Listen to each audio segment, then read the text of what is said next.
Assalamualaikum warahmatullahi wabarakatuh. Innal hamdalillah nahmaduhu wa nasta'inuhu wa nastaghfiruh wa na'udzu billahi min shururi anfusina wa min sayyiati a'malina. May yahdihillahu fala mudhillalah wa may yudlilhu fala hadiyalah. Ashhadu an la ilaha illallah wahdahu la syarika lah wa ashhadu anna Muhammadan abduhu wa rasuluhu la nabiyya ba'dah.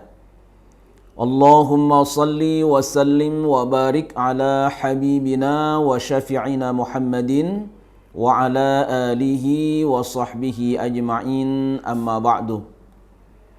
Bapak Ibu, saudara-saudari sekalian rahimakumullah, puji syukur mari senantiasa kita panjatkan kehadirat Allah Subhanahu wa taala atas seluruh limpahan nikmat yang Allah berikan kepada kita, sehingga pada kesempatan ini kita bersama-sama bisa bertatap maya dalam kondisi sehat walafiat.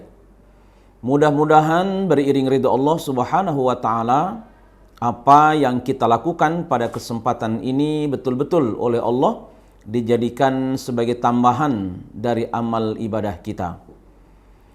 Salawat ma'assalam mudah-mudahan senantiasa Allah limpahaturkan kepada junjungan kita Nabi Muhammad sallallahu alaihi wasallam yang pada kesempatan ini hari kelahirannya sedang kita peringati. Para hadirin, pemirsa, Bapak Ibu, saudara-saudari sekalian rahimakumullah.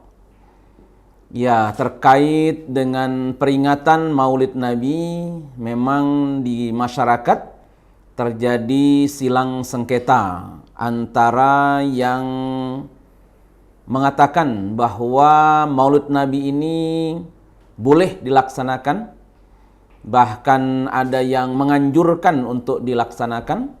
Tetapi ada juga kalangan masyarakat Islam juga yang mengatakan peringatan Maulid Nabi ini adalah bid'ah. Nah, bagaimana pendapat dari Majelis Tarjih Pimpinan Pusat Muhammadiyah melalui fatwanya bahwa singkatnya, karena memang tidak ada perintah untuk melaksanakan peringatan atas kelahiran Nabi Muhammad sallallahu alaihi wasallam, juga tidak ada dalil yang melarangnya, maka dianggaplah oleh Majelis Tarjih Pimpinan Pusat Muhammadiyah sebagai sesuatu yang bersifat ijtihadi. Karena bersifat ijtihadi, maka tergantung kebutuhan masyarakat.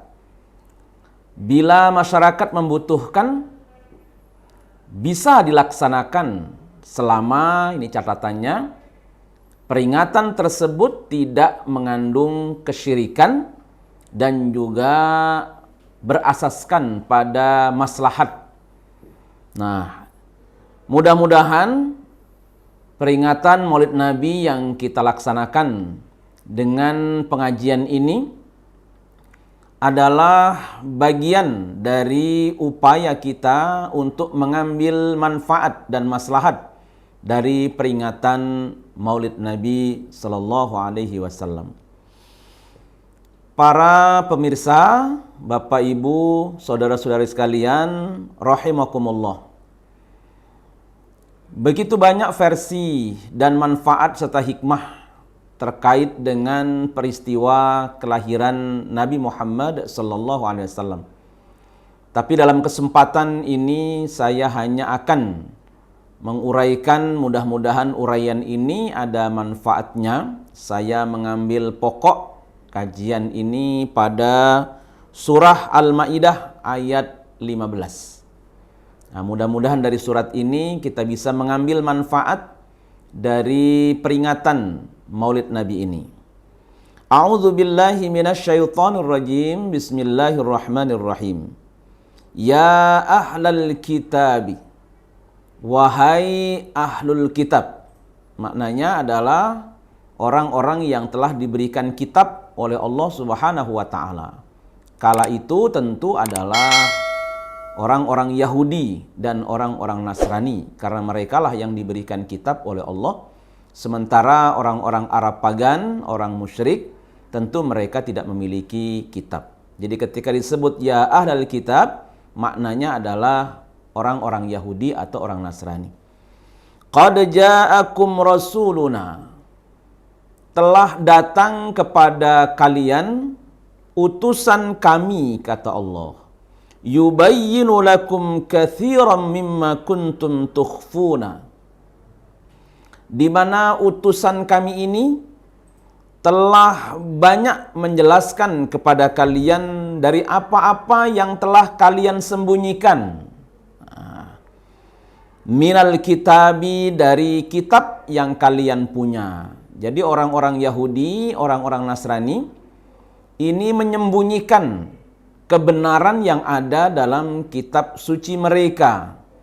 Dan di antara diutusnya Rasulullah SAW adalah untuk membuka tabir dari apa yang mereka sembunyikan itu. Sehingga harapannya dengan kedatangannya Rasulullah ini, maka yang tersembunyi bisa tampak jelas. Wa ya'fu an katsir, dan juga utusan Allah ini, yaitu Rasulullah SAW, membiarkan juga isi-isi kandungan dari Taurat atau dari Injil yang banyak itu. Jadi tidak semua Rasulullah ingin ungkap. Jadi beberapa yang tersembunyi dan itu penting akan diungkap oleh Rasulullah sehingga tampak kebenarannya. Lanjutan dari ayat itu, qad ja'akum, betul-betul telah datang kepada kalian, minallahi, dari Allah, nurun, cahaya, wa kitabun mubin, dan kitab yang jelas. Nah, tidak ada perbedaan pendapat di kalangan ahli tafsir. Yang dimaksud dengan nurun, dengan cahaya, sebagaimana dikutip oleh Imam Al-Baghawi dalam tafsirnya, yaitu Nabi Muhammad SAW. Jadi dalam ayat ini Nabi Muhammad itu disebut dengan nurun. Nah, inilah yang akan kita bicarakan dalam peringatan ini. Jadi datangnya Nabi Muhammad itu adalah sebagai cahaya. Nah, hadirin pemirsa, Bapak Ibu dan saudara-saudari sekalian, rahimakumullah, kalau disebut dengan cahaya. Nah, cahaya, apa makna cahaya itu? Cahaya itu adalah, atau sinar cahaya itu menampakkan sesuatu yang tersembunyi. Itu yang disebut dengan cahaya. Jadi kalau kita ditanya apa cahaya itu? Cahaya adalah menampakkan sesuatu yang tersembunyi. Jadi misalkan saja saya sekarang ada di studio. Di studio ini ada kamera. Dan ada banyak perangkat di sini. Saya bisa melihat dengan jelas perangkat-perangkat ini. Saya menghadap ke kamera, saya tahu kameranya, jelas dia. Kenapa? Karena ada cahaya. Nah, cahaya ini menampakkan yang tersembunyi. Bila cahaya tidak ada, maka saya tentu tidak akan bisa melihat kamera, kemudian perangkat yang ada di studio ini. Kenapa? Karena gelap. Maka cahaya itu lawannya adalah gelap. Gelap itu menyembunyikan sesuatu, sedangkan cahaya itu menampakkan sesuatu. Nah, ini terkait dengan ayat yang tadi yang kita baca di awal-awal ayat ini. Di situ ada kata tukhfuna. Rasulullah itu berfungsi untuk menjelaskan apa yang mereka sembunyikan. Nah, maka di ayat ini Allah sampaikan qad ja'akum nurun. Telah datang kepada kalian nur, cahaya. Nah, Rasulullah itu adalah cahaya yang berfungsi untuk menampakkan sesuatu yang tersembunyi. Bahkan kalau kita membaca dalam sirah Nabawiyah, hadirnya Rasulullah, lahirnya Rasulullah itu pun juga dalam cerita Bunda Aminah dan disaksikan oleh banyak orang, itu mengeluarkan cahaya. Bahkan cahaya kelahiran Rasulullah itu, cahayanya bisa sampai Syam. Syam itu Palestina kalau sekarang ya. Syam, daerah Syam itu ya Palestina. Kemudian ya sekitaran dari Palestina itu. Kalau naik pesawat sekitar 4 jam. Itu pun cahayanya ke sana. Jadi cahaya yang ada di tanah Hijaz, yaitu Makkah atau Jazirah Arab, itu bisa keluar sampai ke Syam. Bisa dibayangkan, naik pesawat jadi 4 jam. Begitu terang cahaya itu. Itu kelahiran baginda Nabi SAW yang digambarkan dalam sirah Nabawiyah. Nah, di samping itu karena memang Rasulullah ini adalah cahaya yang akan menampakkan sesuatu yang tersembunyi. Di mana ini? Yaitu tentunya yang pertama di Jazirah Arab. Di Makkah, di Madinah khususnya. Apa yang tersembunyi di sana itu? Sehingga butuh ditampakkan. Nah, yang tersembunyi tentu adalah kebenaran. Rasulullah hadir untuk menampakkan kebenaran itu. Nah, hal yang paling penting dari kebenaran itu adalah Allah yang Esa itu. Itulah yang paling penting. Kebenaran yang paling agung adalah keesaan Allah Subhanahu wa taala.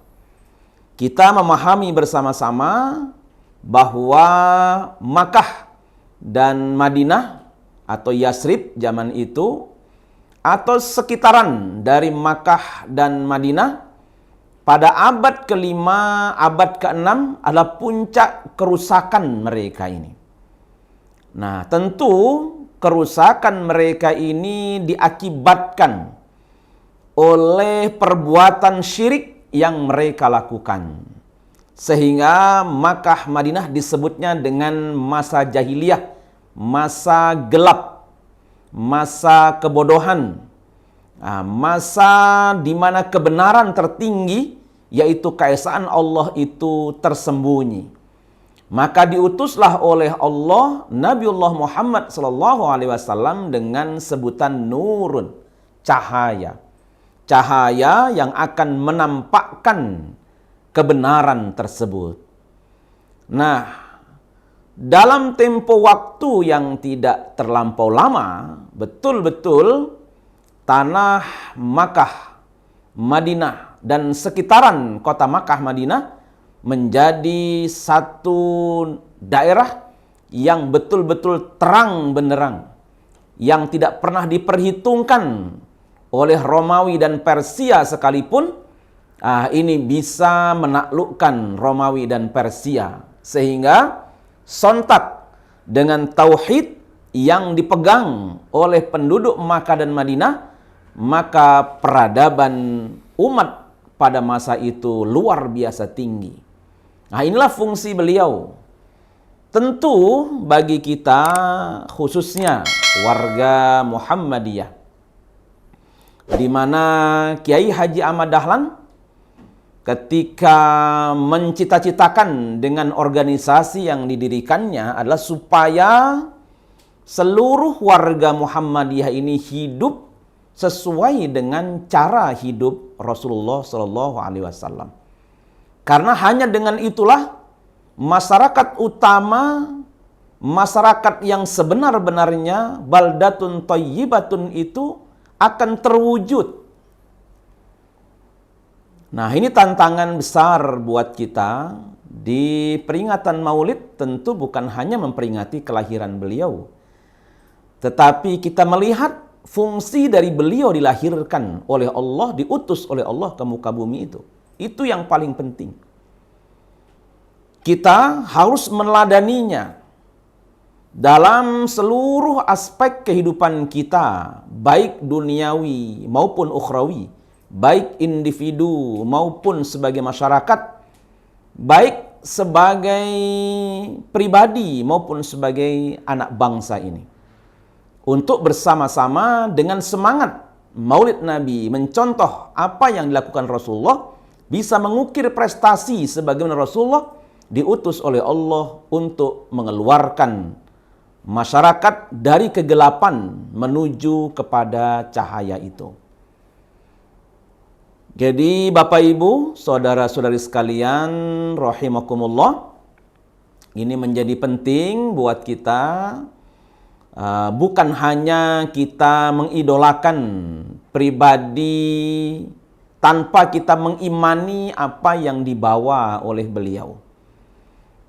Muhammadiyah sejak awal betul-betul berharap mencita-citakan organisasi ini betul-betul sebagai organisasi yang tangguh, mencerahkan, dan dapat menghadirkan perubahan masyarakat ke arah yang lebih baik. Dan itu tidak bisa tidak kecuali kita ini meneladani Rasulullah Shallallahu Alaihi Wasallam dalam segala aspek kehidupannya. Nah, para pemirsa, Bapak Ibu sekalian rahimakumullah, itulah makna dari Nabi Muhammad disebut oleh Allah sebagai cahaya. Cahaya ini akan selalu kita butuhkan sampai kapan saja. Bahkan di dalam Al-Quran, Allah Subhanahu wa Ta'ala sampaikan satu dialog yang unik antara orang-orang beriman dengan orang-orang munafik. Yauma yaqulul munafiquna wal munafiqati. Pada hari itu, orang-orang munafik, laki-laki maupun perempuan, mereka memohon lilladzina amanu, kepada orang-orang yang beriman. Unzuruna, perhatikanlah kami ini, lihatlah kami ini. Naqtabis min nurikum, kami juga ingin mendapatkan bagian dari sinar yang atau cahaya yang engkau miliki. Jadi orang-orang yang beriman itu mereka dikatakan mereka ini bercahaya. Bahkan titian Shiratal Mustaqim itu pun bisa kita lalui kalau kita ini punya cahaya. Nah, orang-orang munafik mengatakan, tolong kami diberikan bagian, atau apa istilah orang Jawa, dicipratilah kami ini cahaya, supaya mereka bisa meniti titian itu. Tapi apa kata orang-orang beriman? Qila rji'u, kalau engkau pingin cahaya, ya, yang bisa menerangi jalan engkau ketika di sini ini, sehingga tampaklah sirat itu dan engkau bisa melaluinya, maka irji'u, kembalilah kamu, wara'akum, di dunia, kembali lagi ke dunia lagi. Faltamisu nura, dan silahkan nanti di dunia kalian cari sendirilah cahaya untuk kalian itu. Nah, cahaya ini adalah amal-amal solih itu. Nah, amal-amal solih ini tidak bisa kita lakukan menjadi amal solih kecuali minimal kita punya 4 syarat. Yang pertama adalah tentu amal itu harus kita lakukan ikhlas karena Allah. Yang kedua, amal itu harus kita bisa pastikan bahwa kita lakukan itu sesuai dengan apa yang dituntunkan oleh Allah dan Rasul-Nya.